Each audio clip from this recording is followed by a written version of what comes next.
കർത്താവിൻ്റെ നാമം മഹത്വപ്പെടട്ടെ. ഫെയ്ത്ത് വോയിസിലേക്ക് എല്ലാവരെയും ഞങ്ങൾ സ്വാഗതം ചെയ്യുന്നു. റോമാക്കാർക്ക് എഴുതിയ ലേഖനം 4-ാം അധ്യായം 3-ാം തിരുവചനം ഇങ്ങനെ വ്യക്തമാക്കുന്നു. വിശുദ്ധ ലിഖിതം പറയുന്നത് എന്താണ്? അബ്രഹാം ദൈവത്തിൽ വിശ്വസിച്ചു, അത് അവന് നീതിയായി പരിഗണിക്കപ്പെട്ടു. ക്രിസ്തുവിൽ ഏറ്റവും പ്രിയപ്പെട്ടവരെ, വിശ്വാസതലത്തിൽ ദൈവം തന്റെ മക്കൾക്ക് വേണ്ടി അത്ഭുതങ്ങൾ പ്രവർത്തിക്കും. നമ്മുടെ ജീവിതത്തിൽ പ്രതീക്ഷയ്ക്ക് സാധ്യതയില്ലാത്ത അനേകം കാര്യങ്ങൾ ഉണ്ടാകാം. എന്നാൽ പ്രതീക്ഷയ്ക്ക് ഇനി സാധ്യമല്ല എന്ന് കാണുന്നിടത്ത് നാം പ്രതീക്ഷയോടെ വിശ്വസിച്ച് പ്രാർത്ഥിക്കണം. വിശ്വാസം ദുർബലമാകാതെ പ്രതീക്ഷിച്ച് കാത്തിരിക്കുന്നവർക്ക് വേണ്ടി ദൈവം പ്രവർത്തിക്കും. 100 വയസ്സായ അബ്രഹാം സാറായിയുടെ ഉദരം വന്ധ്യമാണെന്നറിഞ്ഞിട്ടും പ്രതീക്ഷയ്ക്ക് സാധ്യത ഇല്ലാത്തിടത്ത് തന്റെ വിശ്വാസം ദുർബലമാകാതെ കർത്താവായ ദൈവം പറഞ്ഞത് വിശ്വസിച്ചു. അബ്രഹാം വിശ്വസിച്ചത് അബ്രഹാമിന് അനുഗ്രഹമായി മാറി. ലാസറിന്റെ കുഴിമാടത്തിനരികിൽ പ്രതീക്ഷ നശിച്ച ലാസറിന്റെ സഹോദരിമാരെ കണ്ട് യേശു വിളിച്ചു പറഞ്ഞു, നീ വിശ്വസിച്ചാൽ ദൈവമഹത്വം കാണും. അതായത് മരിച്ച ലാസർ ഉയർത്തെഴുന്നേൽക്കും.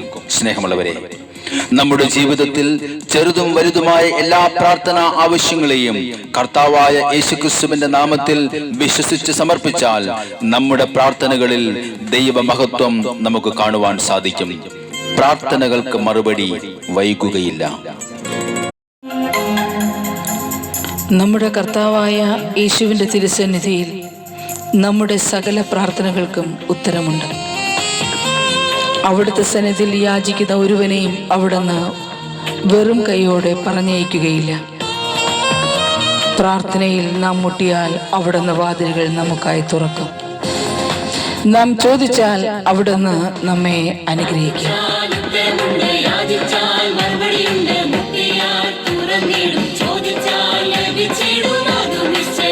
ആമേൻ.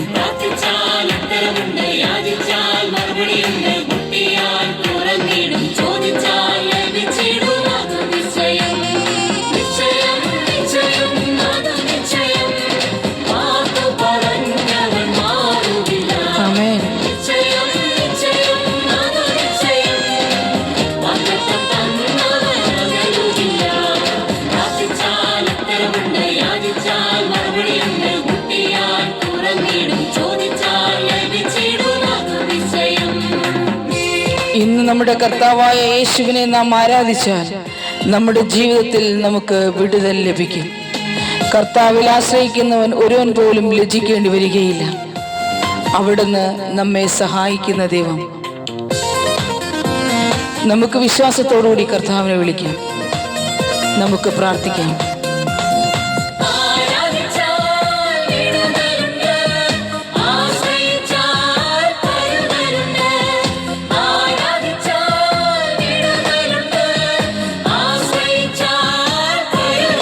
ആമേൻ. ഹല്ലേലൂയ. ആമേൻ. ആമേൻ.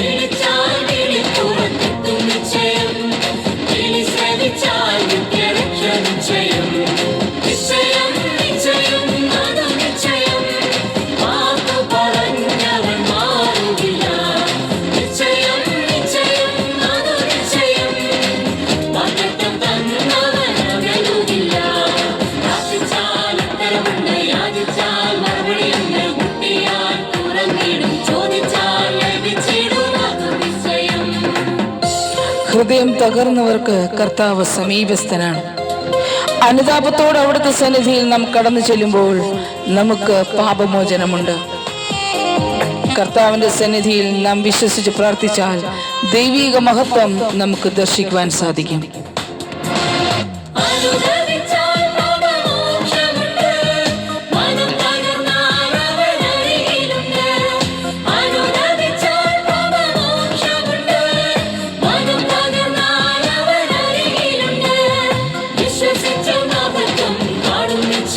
ആമേൻ. ഹല്ലേലൂയ.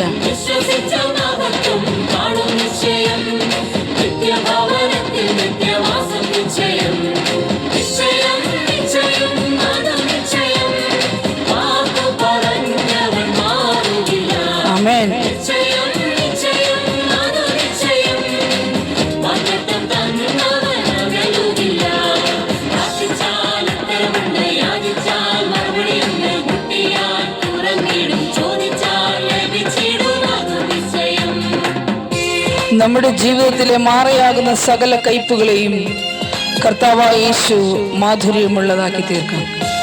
നമ്മുടെ ശത്രുവിന്മേൽ അവിടുന്ന് നമുക്ക് ജയം നൽകും. അവിടുന്ന് സമൃദ്ധിയായി നമ്മെ അനുഗ്രഹിക്കും. നമുക്ക് പ്രാർത്ഥിക്കാം. വിശ്വാസത്തോടെ കർത്താവായ യേശുവിന്റെ സന്നിധിയിൽ നമ്മെ തന്നെ കൊടുക്കാം.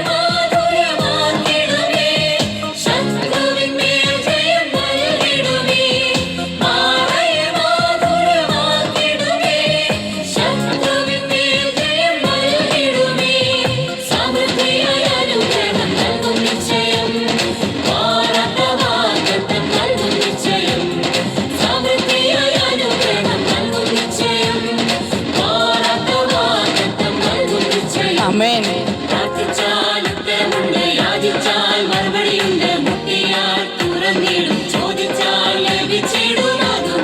ഹല്ലേലൂയ.